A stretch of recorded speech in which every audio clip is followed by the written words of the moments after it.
Hi. I've received a lot of questions over the past day or two as the deadline draws near for the electronic structure calculation worksheet. And in particular, the questions that I've had are centered around sections C and D, in which we ask you to look at the rotational constant and vibrational frequency of an HCl-DCl molecule with an isotopic change, and to measure the potential energy surface of the I2 molecule. I think the reason this is so is because it involves the use of two keywords that require a little bit more massaging in Gaussian than some of the other keywords that we've used. And so I wanted to put together a quick little video to show how we actually can use these keywords. I'm going to start with exercise C, and we'll work through how to do the first part of this exercise, where we're going to measure the vibrational frequency of hydrochloric acid. So to start, I'm going to open up Gaussian, which I have open already. New, molecule. I'm going to go to my select which atoms I want to look at. I'm going to open up the chlorine, and then I'm going to select the single bonded chlorine. And there, I have hydrochloric acid. Now what I have here is hydrochloric acid with its most common isotopes. That would be chlorine 35 and hydrogen. I can now tell it to Gaussian. I can go to the calculation setup. I'm going to tell it that I want an optimization and a frequency. Optimize to a minimum. We're going to use the method. We're going to look at the ground state. We're going to use Hartree-Fock. We're going to use the default spin, in this case a singlet. We're going to use a 6-31G plus DP basis set, like it says in the manual. Great. Then everything else can stay the same. We'll hit submit, save. We'll call this HCl. That sounds reasonable.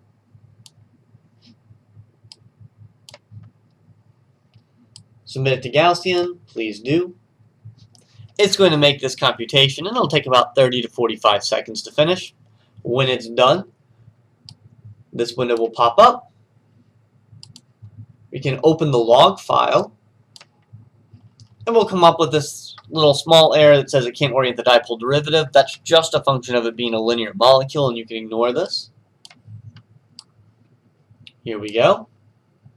We can go to results, vibrations, and see that the vibrational frequency for hydrochloric acid at this level of theory is 3,178 wave numbers. If we want more information, we can go to results and view file.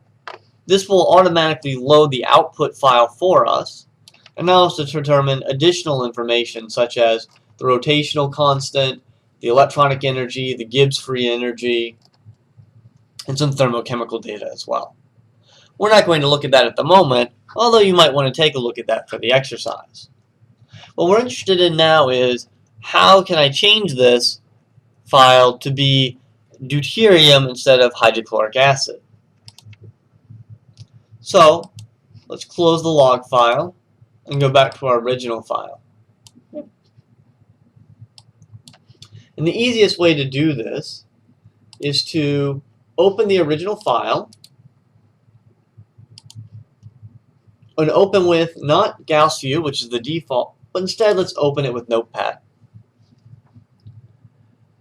So just to give you a quick idea of what the structure of this file is, we have up top that's the first line tells the computer where it's going to store our data. We call this a check file. It's the temporary files that are used during the calculation. The next is the line that tells the program what should it calculate. It always starts with a hashtag or a pound sign. We optimize the geometry. That's why we have the opt keyword. We have the fret keyword to tell it to calculate the frequencies. Next, we tell it what method to use. We're going to use Hartree-Fock. And then the basis set. 6-31G, 31 plus G dP. This is the same as what we entered in Gauss view. Geom equals connectivity is just a line to tell it where should it place bonds. This line is optional and is really unnecessary for such simple and small molecules, but it doesn't hurt to have it in there. Next, we have a blank line, followed by the title card required line. You can give this reaction and title, or this calculation and title if you like. Another blank line, the charge, which is 0. The spin multiplicity, this is a singlet. And then we have what we call the Z matrix. Now the Z matrix is what tells Gaussian which atoms are connected to which. As the chlorine is the first atom, that's atom number 1. Then we have the hydrogen atom, that's atom number 2. It's connected to atom number 1, which is what this next entry is telling it. And the distance between H and Cl is B1. And then the next line down here tells you what B1 is. B1 equals 1.29 angstroms.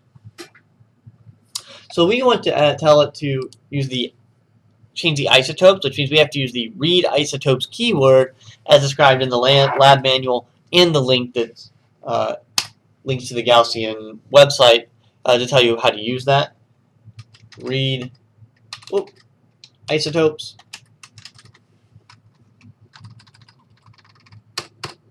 The read isotopes keyword allows you to do thermochemistry as well as change the isotope. So it has a couple of additional keywords. In addition to the isotopes, we have to put in the temperature, the pressure, and give it a scaling factor.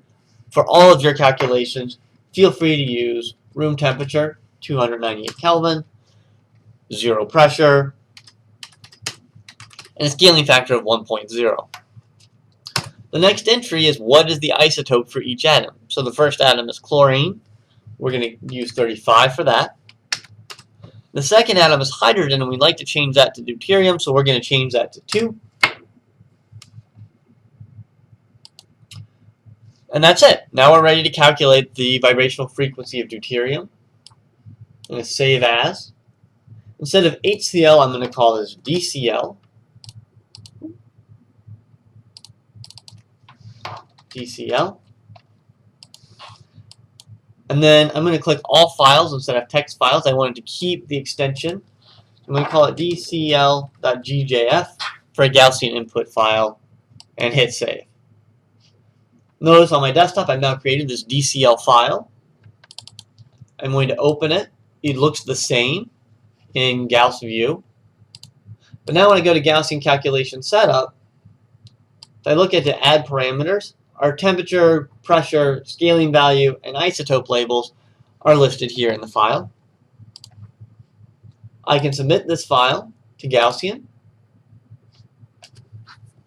Again, it'll take around 10 to 15 seconds for this calculation to finish.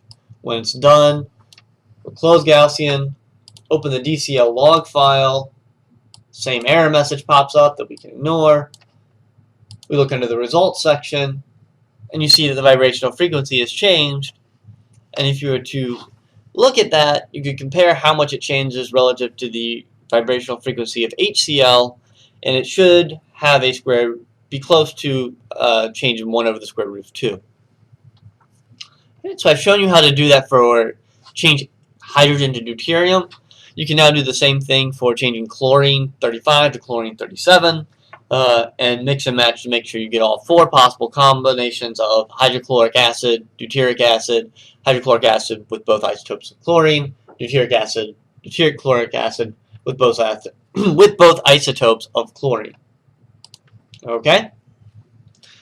So that's how you do the read isotopes keyword. In the next little video, I'll show you how to use the scan variable to make sure that you can measure the potential energy surface of the bromine molecule, which then you can change to be iodine and measure that potential energy surface as well.